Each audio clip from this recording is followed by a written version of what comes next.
Alright, so one question that I get asked a lot is how do I replace pull rope in a push mower?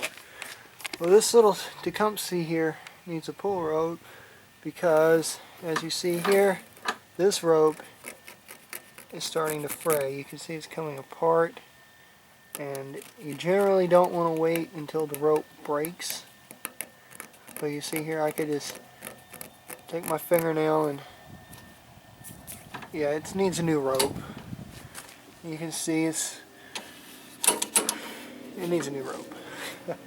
So we, as in me,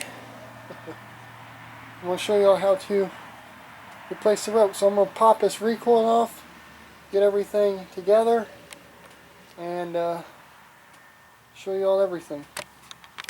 Now this is the rope that I use. It's number 4.5, and I buy it in 100-foot rolls because I have a repair shop, and I use a lot of pull rope each year. This is the good stuff, made in Germany. Generally, the amount of rope you put in one of these push mowers is 100 inches.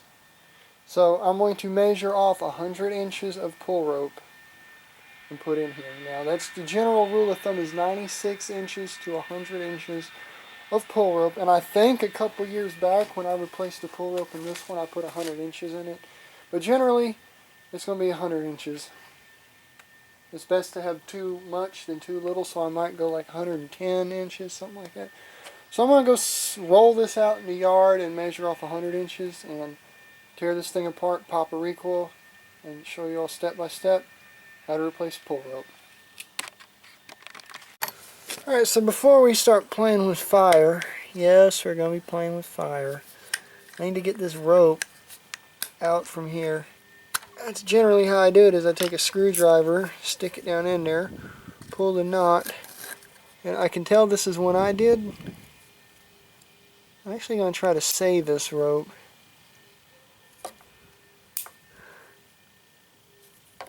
I'm going to have to cut the end off of it. I broke a spring in my tape measure. Oh well. So I'm going to take my side cutters here and just cut this knot off right here. So now that I cut that off, I'm going to pull the pull handle out. Yeah, this rope's kind of hardened. And the reason I'm tying a knot in it is so it don't get sucked down into the recoil. But I had to cut the pull handle off so I can get it out from here, because this is a Tecumseh. So now I'm going to take this recoil assembly off. On these Tecumsehs, it's 2/4 inch screws. I love doing pull ropes on a Tecumseh because they are so darn easy. And that's why I've chose this mower for this video. Alright, so as you see, this is wanting to suck a rope in quite a bit. So what we're going to do is get everything ready to... Alright, so now we're going to flip this thing over, and I'm going to pull all this out until the recoil will not pull anymore, which is right there. And I'm going to take something that fits down in here and lock it, just like that. And then I'm going to pull this little dude out, and since we already cut the end of it, pull this out just like this.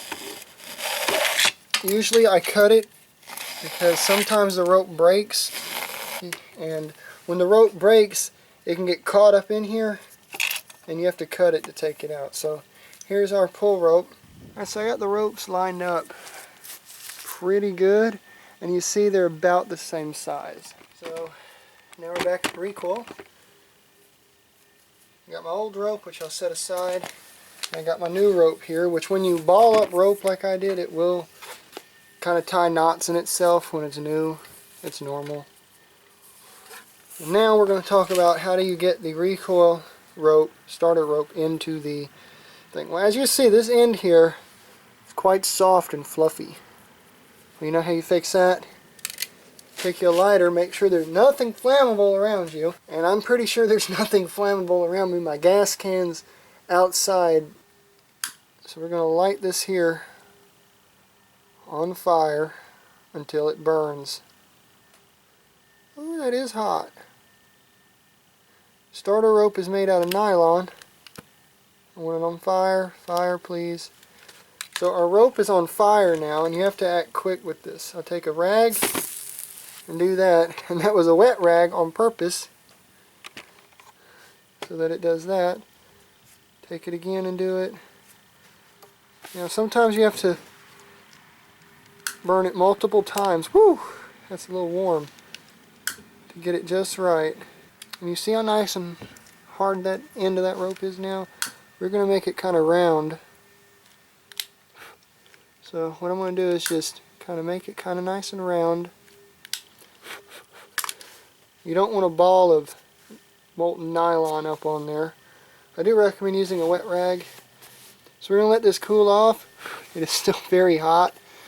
So now what we're going to do is take our recoil and thread the rope through. I've seen people do it this way around. That's the wrong way around, because you have to wind this recoil after you do this. So some of these will go in first shot, others will not. So you see I got my thumb locking it. This is a very powerful spring, and looky there, first try and it went in. That end of it is still. So we got the end of the rope in here, and it's nice and stiff on the end. So this is how you tie the knot. You don't want it too crazy big. You want it to do it like this. I'm going to take this end, stick it through there, pull it nice and tight.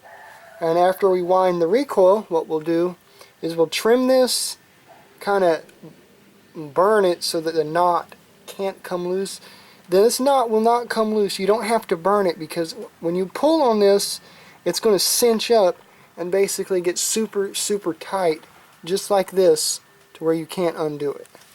So now what we're going to do is pull this back through until it catches, just like that. And like I said, we'll trim this and take our torch and fix it.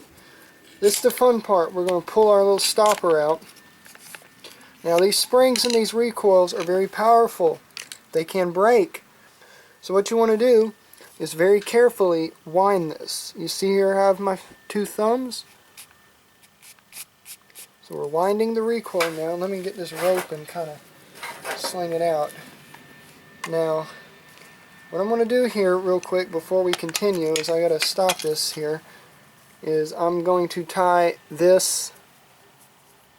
knot on here, so that way it does not suck itself all the way in. So now we're going to continue winding this. Now if you were to let go of this, you have the chance of breaking the spring inside, because you wind this recoil to where it cannot wind or extend anymore. Sometimes you have to help it, because you see the rope will knot up. Now all of it won't go in here. See, I'm having to help it.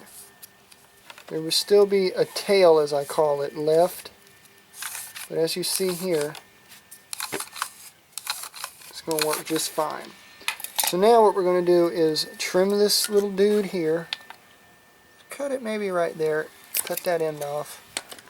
Take our torch and be extremely careful, because we don't want to distort the plastic. We just want a nice ball of molten nylon on the end of that. And we'll kind of stiffen up the knot too. So you see that there, how there's a nice little ball of nylon on the end? It's not going to come off. Get a good pull. So now we're ready to put this back on the mower, and once we get the rope up through the starter pull stopper thing, the little round thing where the recoil handle is, we'll put this end into this.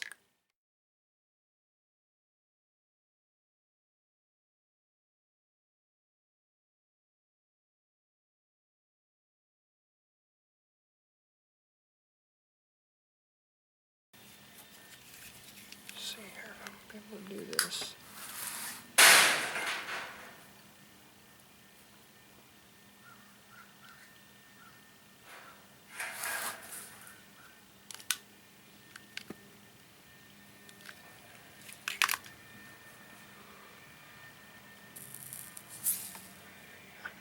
This is fun.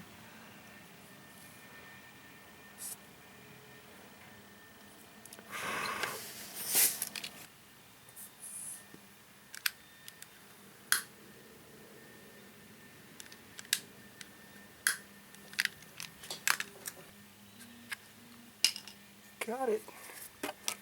Pulls through.